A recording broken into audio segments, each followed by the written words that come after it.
En 1977, la ZUP de Bure-Orsay était considérée par les communes de la vallée comme un fardeau, c'est-à-dire comme quelque chose qui n'était pas désiré du tout par les habitants, mais à l'époque c'était l'État qui décidait de la création de logements, la création de zones à urbaniser en priorité pour loger les habitants de la fac d'Orsay, du CEA, de CNRS, etc. Monsieur Loridan et moi, nous étions tous les deux membres du Parti socialiste. Lui, autant que je me souvienne, de la section d'Orsay et moi de la section de Bure-sur-Yvette. Et voilà qu'il fallait constituer une liste pour les Ulysses. Paul a fait le choix de monter aux Ulysses, comme on disait les gens de la vallée, pour rejoindre la liste. Ensuite, s'est posé la question de la tête de liste. Et là, c'était pas gagné pour lui, parce que les Ulyssiens voulaient un Ulyssien. Mais en fait, il s'est assez naturellement et assez vite imposé pour plusieurs raisons. La première raison, c'était un militant hors pair, colleur d'affiches sans égal. Et deuxièmement, ce qui ne fut pas négligeable, il était le plus disponible. Fonctionnaire à la Banque de France, il nous a bien présenté sa capacité à dégager du temps pour cette œuvre énorme qu'allait être le lancement d'une nouvelle mairie aux Ulysses. Ce samedi 26 mars, Paul Loridan, ayant obtenu la majorité absolue, est proclamé maire de la ville des Ulysses. Une fois la ville créée, on prend acte de la ville. Et il faut faire donc construire la ville puisque vous n'avez pas de mairie et le centre-ville est vide. Et puis ensuite, pour les habitants, il y avait toutes sortes de petits problèmes à régler, des problèmes de circulation, des problèmes d'école, des problèmes très très concrets qui étaient de toute évidence notre priorité.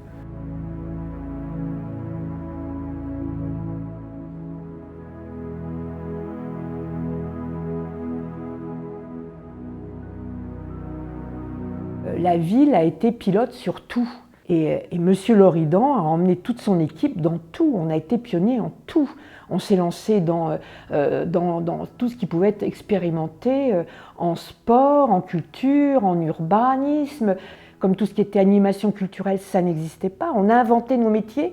Quelle chance! Et un grand mérite de Paul, c'était donc de réussir à donner de l'esprit aussi, d'esprit commun, et de manière à fédérer tous ces quartiers, toutes ces énergies, parce que la population de la ville était très jeune, il y avait énormément d'énergie à trouver, à canaliser, et Paul était vraiment dans ce système-là de fédérer, de rassembler, très grand rassembleur, et puis surtout qu'il était infatigable, quoi.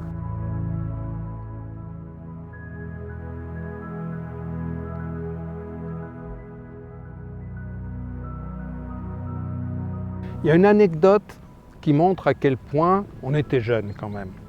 C'est lorsque nous nous sommes rendus compte que l'État avait traversé les Ulysses par l'autoroute, la N118, sans payer quoi que ce soit à la ville des Ulysses.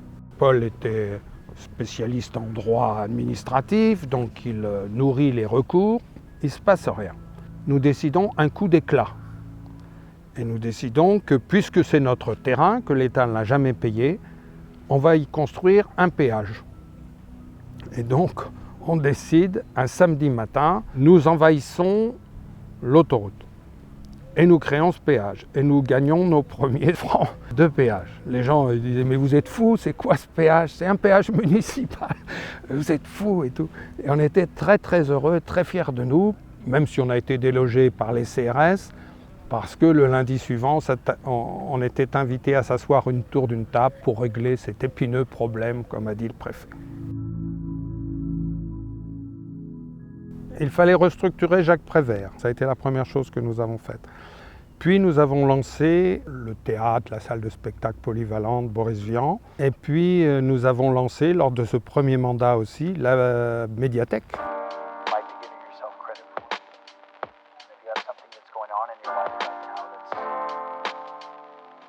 Alors nous étions donc avec Paul en vacances dans le sud-ouest et Paul me dit, moi tiens, on va aller voir la veuve de Boris Vian, parce qu'il s'était renseigné partout, pour voir si on peut utiliser le nom de Boris Vian pour notre salle polyvalente. Donc tous les deux, nous sommes allés donc voir cette dame et nous avons été reçus d'une manière très formidable. Donc c'était Paul, même en vacances. Voilà, là il y a une opportunité, il la prend. Boris Vian, pour la ville des Ulysses, c'est un phare.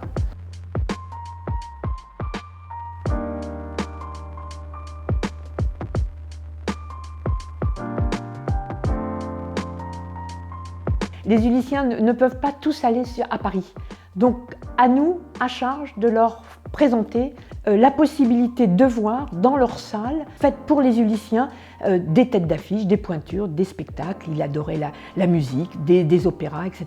Monsieur Loridant était très intéressé par tout ce qui était art contemporain. Donc les galeries parisiennes, il savait très bien que les Ulyssiens iraient très peu voir les expositions, qu'à cela ne tienne. Sous la houlette du maire adjoint de l'époque, c'était Jean-Marc Salinier, ont été faits les forums d'art plastique. C'était des grands moments, hein. C'était en règle générale tous les 2 ans.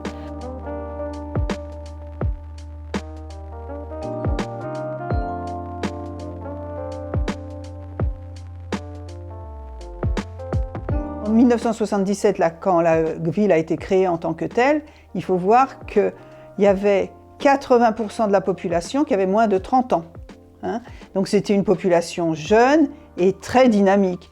Il y avait beaucoup de gens en particulier qui travaillaient à la fac, au CNRS et tout ça, et qui était un milieu associatif très vivant, qui voulait vraiment faire une ville dynamique et tout ça. Et donc toutes les associations ont participé à la création, finalement, à donner des orientations sur la construction de la ville. Oui, pas la construction immobilière, mais sur la vie de la ville, quoi. Quand il a fallu dissoudre les associations et que l'activité a été reprise par la mairie, bon, il y a eu des longs débats, il y a eu des conseils municipaux épiques, mais M. Loridant avait quand même le style pour le faire, car il avait le conseil municipal. En milieu de conseil municipal, il suspendait la séance, il donnait la parole aux associations. Et j'ai dit, c'était un dialogue qui était très constructif et c'était d'une très grande richesse. Alors le club omnisport des Ulysses s'est créé donc lui en 1977. Dès que la ville a été créée, le club a rassemblé des sections sportives qui étaient sur Bure, qui étaient sur Orsay. Tout ça s'est mis au sein du club omnisport. Ça a été fait par le premier président Jean-Paul Dupuis. C'est vital parce qu'on devient à ce moment-là des acteurs sur la ville. On n'est pas quelque chose qui tire à soi ce qu'on a besoin, on entraîne. Et plus on a grossi, plus on a entraîné les gens à un respect, à une manière de gérer, à une volonté d'accompagner les enfants, les jeunes, les adultes, jusqu'aux plus hautes marches, mais aussi un club qui soutient, mais pas tout seul, en partenariat avec la mairie, et c'est ce qu'on a construit avec monsieur le maire pendant 25 ans, dans le respect l'un de l'autre, sans jamais être dirigé et sans jamais vouloir imposer.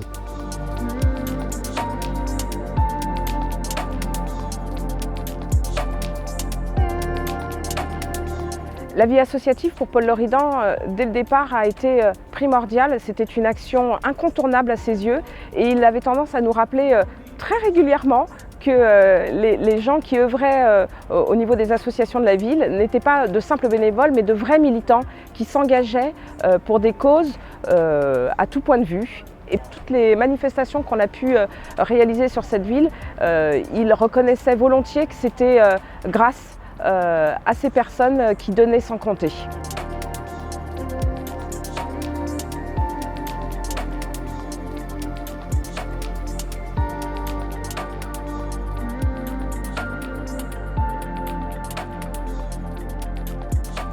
On faisait des feux de la Saint-Jean comme aucune ville aux alentours ne faisait. Il était heureux. On faisait des défilés du 14 juillet avec la musique, les lampions.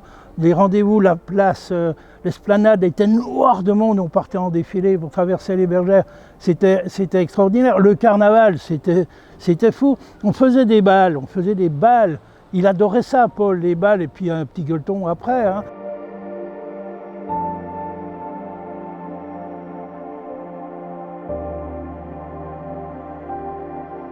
J'ai travaillé en fait avec Paul Lamour en donjon. Paul s'investissait énormément avec Paul Loridan sur des spectacles qui étaient complètement démesurés. On faisait des spectacles avec plus de 7000 personnes au Parc des Ulysses. Il y a eu donc Parlez-moi d'amour, la fraternité, la révolution. C'était incroyable. Je ne peux même pas m'imaginer ça aujourd'hui sur la ville. Une trentaine d'associations, de nombreux services municipaux, les enfants des écoles, toutes ces forces vives se sont retrouvées l'espace d'une soirée au Parc Nord pour, devinez quoi, parler d'amour. Au niveau des relations internationales, Paul a saisi aussi des opportunités. Nous avons donc eu des opportunités avec CEDIU en Casamance et donc c'était poussé ça par un conseiller municipal de l'époque, M. Samba Diol. La mairie recherchait un jumelage avec une ville africaine, je pense également une ville sénégalaise, et mon père a fait cette proposition de CEDIU. Mon père, au fait, y a enseigné. Il a beaucoup aimé cette région, il dit qu'il lui doit beaucoup, cette région de Casamance, et naturellement, quand il a fallu proposer une ville pour le jumelage, il a pensé à CEDIU. Paul Loridan y a adhéré tout de suite, et le conseil municipal aussi. Et très rapidement, les choses se sont mises en place et ils ont fait plusieurs voyages au Sénégal.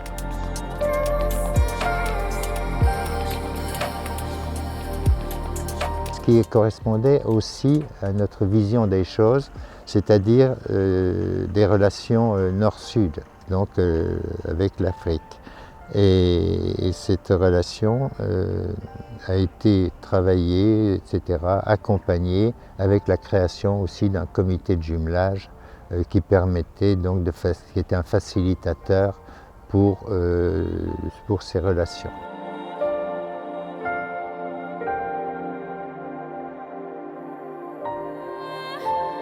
La médaille de l'Ordre national du Lion est la plus haute distinction du Sénégal. Donc il y a 5 niveaux. Je me souviens notamment du chevalier, de l'officier, du commandeur. Donc mon père a reçu la médaille de chevalier de l'Ordre national du Lion. Monsieur Paul Loridan a reçu la distinction de commandeur de l'Ordre national du Lion. Le président Abdou Diouf, lorsqu'il a donné cette médaille aux membres du conseil municipal, il se trouve que ce jour-là, mon père était parti voir sa mère. Le président Abdou Diouf a demandé à Paul Loridan que cette distinction soit donnée à mon père devant la ville des Ulysses, auprès des siens. Et c'est donc ce qui a été fait en septembre 92. Et mon père en était vraiment très fier et très content. Et effectivement, Paul Loridan, il a vraiment beaucoup œuvré pour ce jumelage. Il s'est vraiment investi. Et effectivement, de recevoir cette distinction du président de la République du Sénégal, c'était vraiment un honneur pour lui.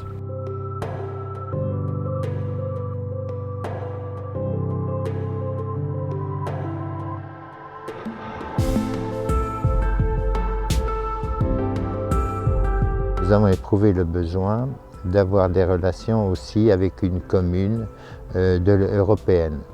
Et il s'est trouvé que Thetford, au niveau donc, des relations internationales, était disponible, entre guillemets, et donc nous avons établi donc, un jumelage avec Thetford.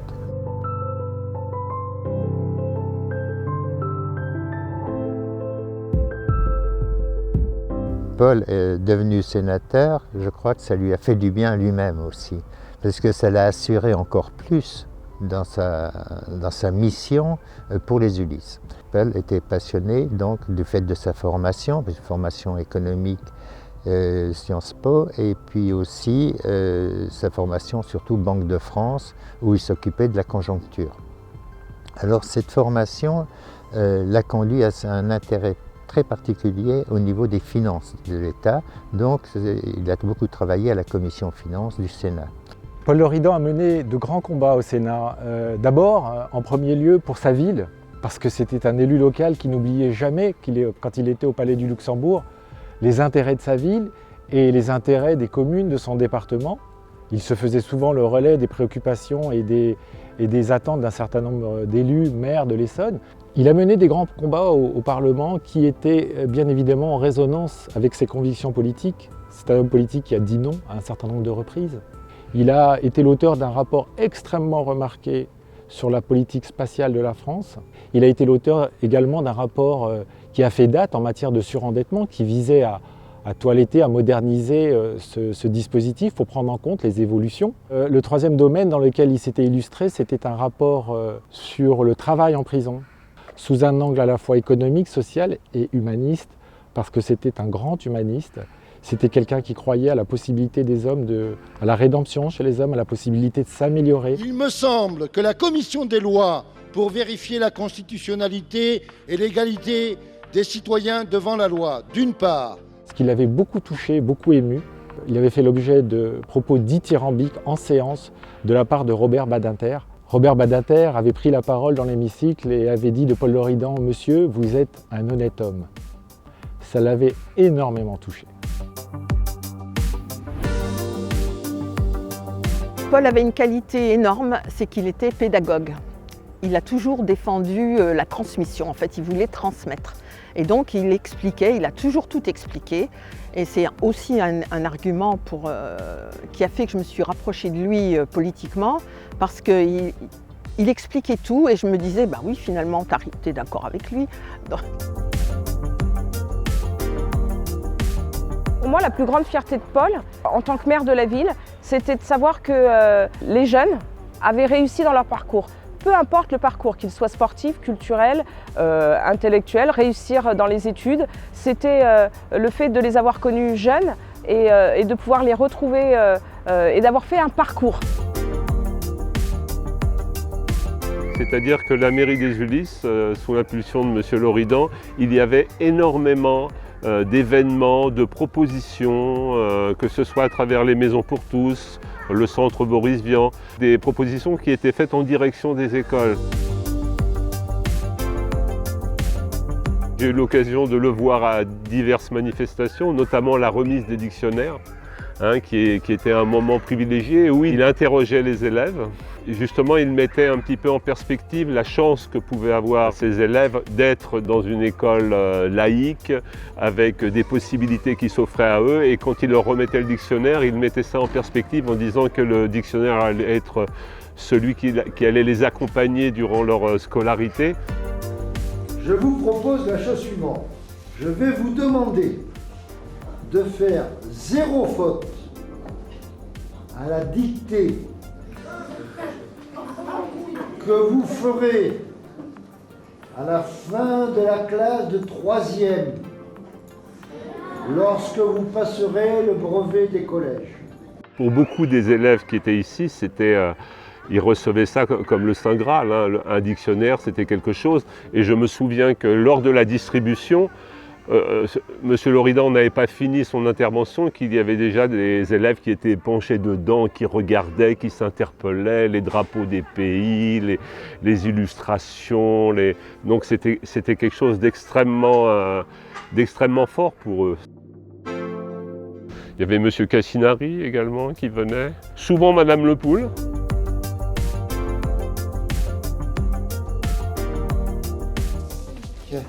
Il est beau, hein? Regardez, à la télé, on va voir, il est super.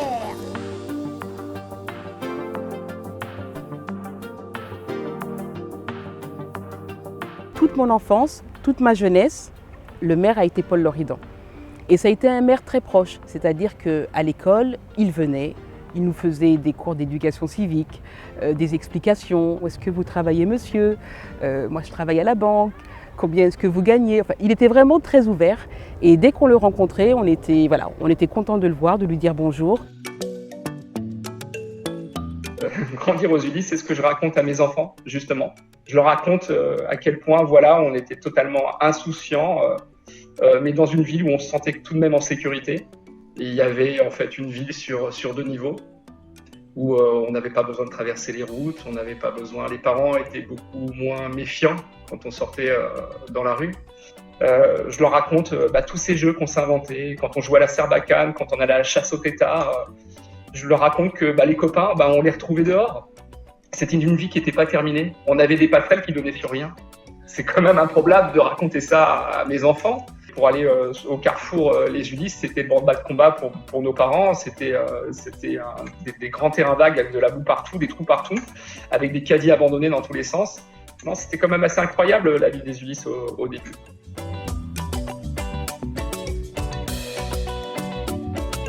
En fait, grandir dans les années 80 aux Ulysses, c'était assez agréable parce que finalement, ça correspondait à la véritable volonté de la ville de pouvoir avoir tout à disposition.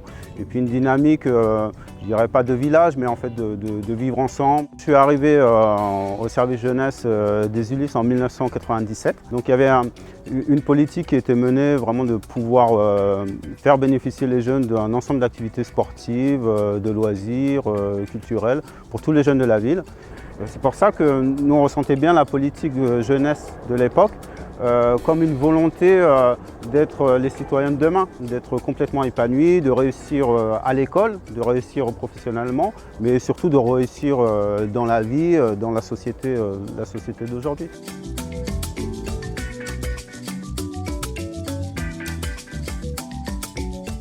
Paul Loridan, c'était aussi celui qui nous convoquait dans son bureau pour nous faire la morale. Je me souviens qu'une fois, on a grimpé par-dessus l'école des Avines pour récupérer des balles de tennis sur le toit de l'école.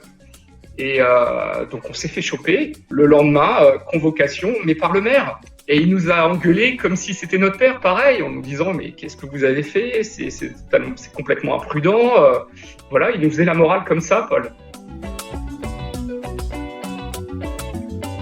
Une fois, je marchais juste derrière la mairie, résidence des Millepertuis, pour aller à la mairie. Il y a un scooter qui m'a dépassé. Et devant moi, il y avait le maire. Le scooter est passé devant le maire. Et là, M. Loridan a sauté sur le scooter, a enlevé les clés et a dit à la personne qui conduisait si tu veux récupérer les clés, tu viens les chercher chez moi à la mairie. Je me suis dit, en tant que maire, il n'a pas eu peur en fait, d'aller récupérer les clés. Et puis en même temps, ça marquait finalement une certaine idée de sa manière de diriger la ville, c'est-à-dire de la rigueur, mais aussi une recherche de citoyenneté, de civisme.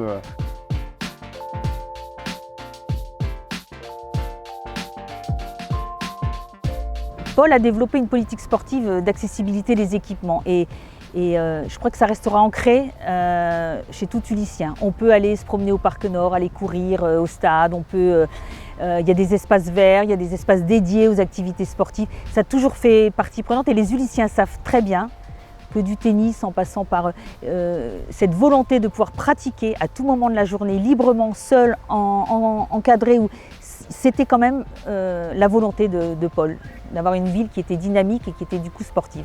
Et on a des beaux sportifs, hein. Je pense qu'on a des beaux résultats. Hein. Les Ulysses Terre de Talent, ça se justifie complètement. C'est un travail depuis le début de la création de la ville.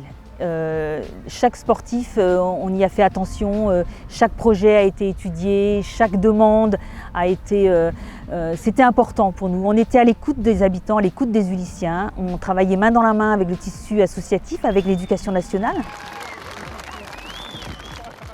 Monsieur le maire, Paul Loridan représente pour moi l'homme qui avait une connaissance politique de la ville, au sens de gestion politique de la ville. Et nous ne l'avions pas obligatoirement.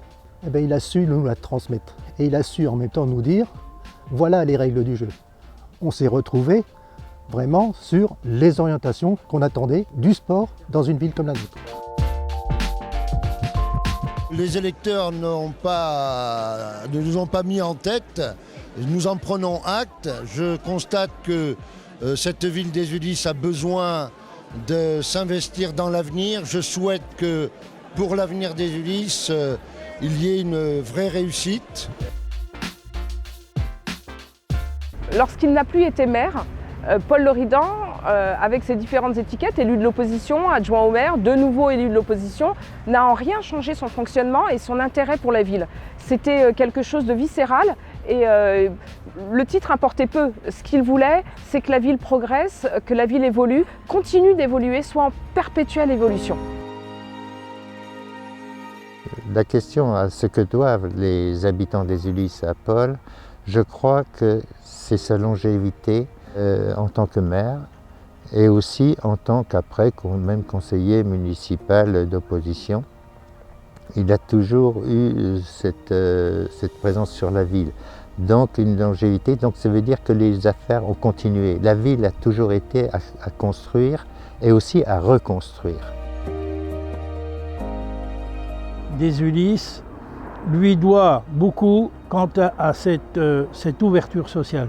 Car je crois que sur les Ulysses, il y a une ouverture sociale et je crois que lui, il a été un des pionniers de cette ouverture sociale, de ce dialogue entre les élus, les associations, la population. Et puis ça me donnait l'occasion de dire à tous les habitants aujourd'hui, vous avez tous 30 ans, vous êtes dans la plénitude de l'âge, faisons la fête et essayons de montrer comment, dans une grande ville de la banlieue, on peut bien vivre en dépit de ce qu'est la vie quotidienne. Bon, les Ulysses, c'est un village de Gaulois, hein, on se dispute, mais finalement on est bien ensemble.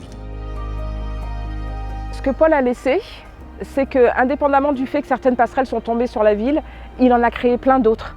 Et il a créé les passerelles de la mixité, les passerelles par rapport à tout le tissu associatif. C'est lui la passerelle.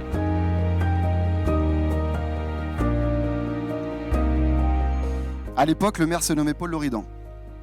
Il siège avec nous aujourd'hui et même si nos divergences peuvent exister, Monsieur Loridan, vous avez œuvré à faire des Ulysses une ville où j'ai adoré grandir. Aussi, permettez-moi de bien vouloir vous saluer tout le travail que vous et vos équipes avez fait pour les Ulysses. Et je vous demande de l'applaudir.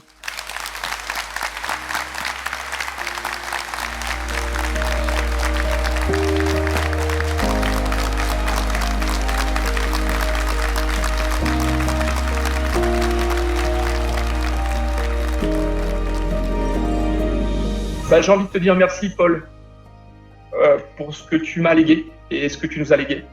Parce qu'à travers le groupe que j'ai créé, je me suis rendu compte à quel point tu es resté dans les mémoires. Je lui dirais merci, et merci de nous avoir embarqués, de nous avoir poussés, plus qu'on aurait peut-être osé se pousser nous, d'avoir poussé les gens à faire des choses formidables pour cette ville. Moi, si j'avais un mot à adresser à Paul, je lui dirais chapeau Paul, et puis merci. Qu'il nous manque, parce que l'expérience est précieuse. Voilà, il a, je dirais, mis l'ensemble de sa vie et de son action politique au service de la ville et ça se voit.